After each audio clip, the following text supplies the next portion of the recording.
Pudding তো আমরা কম বেশি সবাই বানাতে পারি, তবে এক একজনের বানানোর স্টাইলটা এক এক রকম। এটা বলবো না যে আমি অনেক ভালো পুডিং বানাতে পারি, কিন্তু আমার হাতের পুডিং খেয়ে অনেকেই বলেছে এটার ফ্লেভারটা নাকি চিজ কেকের মতো। আজকে আমি যেভাবে পুডিং বানাই তার পুরো ভিডিওটি আপনাদের সাথে শেয়ার করব। হতে পারে আমার বানানোর সিস্টেমটা আপনাদের কাছে ভালো লাগতেও পারে। এর জন্য আমি প্রথমে হাফ লিটার দুধ নিয়ে নিলাম। আমি এখানে লিকুইড দুধ ব্যবহার করেছি, আর আপনারা চাইলে পাউডার দুধ ব্যবহার করতে পারেন। দুধ জাল করার সময় এর মধ্যে 3-4টে এলাচ এবং দারচিনি দিয়ে দিলাম, এতে করে ফ্লেভারটা অনেক সুন্দর আসে। আমি 10 মিনিটের জন্য দুধ জাল করে নিলাম। এরপর দুধটাকে ঠান্ডা করার জন্য ফ্যানের নিচে রেখে দিব। আর এখন আমি নিয়ে নিলাম একটা পাউরুটির প্যাকেট। আর আপনারা নিশ্চয়ই অবাক হচ্ছেন যে বানাচ্ছে পুডিং কিন্তু পাউরুটি কেন? আর এটাই হলো আমার পুডিং এর টপ সিক্রেট। আমি এখানে মিঠাইয়ের পাউরুটি ব্যবহার করেছি, কিন্তু আপনারা চাইলে যে কোনো পাউরুটি ব্যবহার করতে পারবেন। পুডিং এ যদি পাউরুটি ব্যবহার করা হয় তখন দেখবেন যে এর থিকনেসটা কতখানি বেড়ে যাবে। আমি এখান থেকে 2 পিস পাউরুটি নিয়ে কেটে ছোট ছোট টুকরা করে নিলাম। পাউরুটির পরিমাণটা খুব বেশি দেওয়া যাবে না, হাফ লিটার দুধের জন্য 2 পিস পাউরুটি যথেষ্ট। আর পাউরুটি যদি বেশি ব্যবহার করেন তাহলে কিন্তু পুডিংটা শক্ত হয়ে যাবে, আর পুডিং বেশি শক্ত হলে কিন্তু খেতে ভালো লাগে না। পুডিং যত সফট হয় খেতে তত মজা লাগে। এরপরে আমি পাউরুটিগুলোকে নর্মাল টেম্পারেচারে থাকা দুধের মধ্যে দিয়ে দিলাম। রুটিগুলো নরম হতে খুব বেশি সময় লাগবে না, আর আমি এভাবে এটাকে 10 মিনিট রেখে দিব। আপনারা চাইলে দুধ গরম থাকা অবস্থায় এর মধ্যে রুটিগুলো দিয়ে দিতে পারেন, তাহলে রুটিগুলো খুব দ্রুত নরম হয়ে যাবে। এরপরে আমি ব্লেন্ডার মেশিনটা সেট করে নিলাম এবং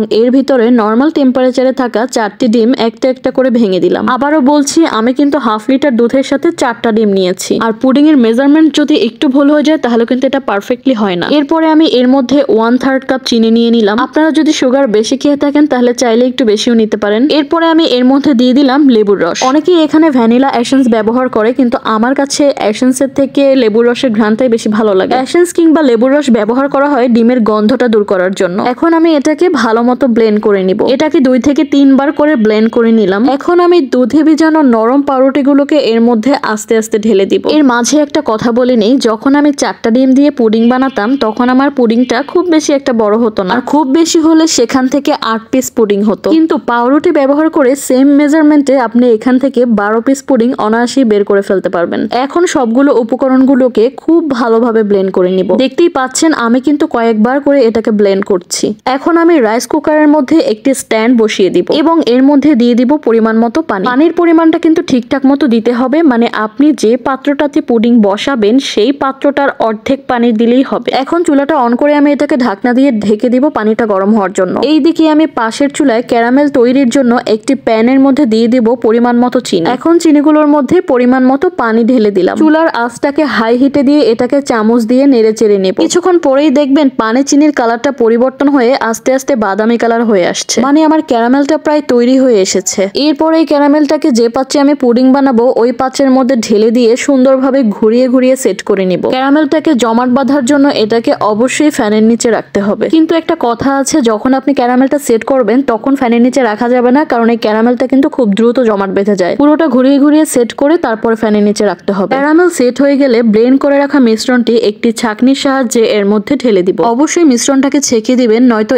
এর মধ্যে ব্লেন্ড না হওয়া কিছু উপাদান থেকে যেতে পারে। আর ছেঁকে দেওয়ার একটা সুবিধা হচ্ছে পুডিং এর ভিতরে কোনো প্রকারের কোনো বাবলস থাকবে না। এখন আমি এটাকে রাইস কুকারের ভিতরে খুব সাবধানে বসিয়ে দিলাম এবং ঢাকনা দিয়ে ঢেকে দিলাম। এই পাত্রের উপর যদি ভারী কিছু একটা দিয়ে চাপা দিয়ে দেওয়া হয় তাহলে খুব ভালো হয়। আমার কাছে খুব ভারী কিছু ছিল না, আমি তাই 2টা পাথর দিয়ে 2 পাশ দিয়ে চেপে দিলাম। এখন ঢাকনা দিয়ে রাইস কুকারটাকে ঢেকে দিব। ঢাকনার ছিদ্রটাকে একটা কাগজ দিয়ে ঢেকে দিলাম, যাতে বাষ্পটা বাইরে না বের হয়ে যেতে পারে এবং পুডিংটা যেন দ্রুত হয়ে যায়। ঠিক 30 থেকে 35 মিনিট পরে সে ঢাকনাটাকে তুলে নিলাম। এখন একটা কাঠি এর মধ্যে ঢুকিয়ে দেখবো এটা আসলে হয়েছে কিনা। কাঠি উঠানোর পর যদি কাঠির সাথে কিছু লেগে না থাকে তাহলে বুঝবো যে পুডিংটা ভিতরে পারফেক্টলি হয়ে গিয়েছে। এখন আমি পাত্রটাকে চুলা থেকে নামিয়ে ফ্যানের নিচে ঠান্ডা হওয়ার জন্য রেখে দিলাম। আর যখন এটা নর্মাল টেম্পারেচারে চলে আসবে তখন এটাকে ঠান্ডা করার জন্য ফ্রিজের মধ্যে 2 থেকে 3 ঘন্টা রেখে দিব। 2 ঘন্টা পর আমি এটাকে ফ্রিজ থেকে বের করে নিলাম। এখন একটা চাকু দিয়ে এর আশেপাশে এভাবে একটু ঘুরিয়ে ঘুরিয়ে দিব। পুডিংটাকে খুব সাবধানে একটা প্লেটের মধ্যে ঢেলে নেব। আর এই সময়টায় আমি খুব বেশি এক্সাইটেড থাকি যে আমার পুডিংটা কতখানি পারফেক্ট হয়েছে এটা দেখার জন্য। আর যখন দেখি এটা সত্যি এতটা সুন্দর হয়েছে তখন একেবারে খুশিতে মনের মধ্যে লাড্ডু ফুটতে থাকে। একটু ভালো করে দেখেন যে এটা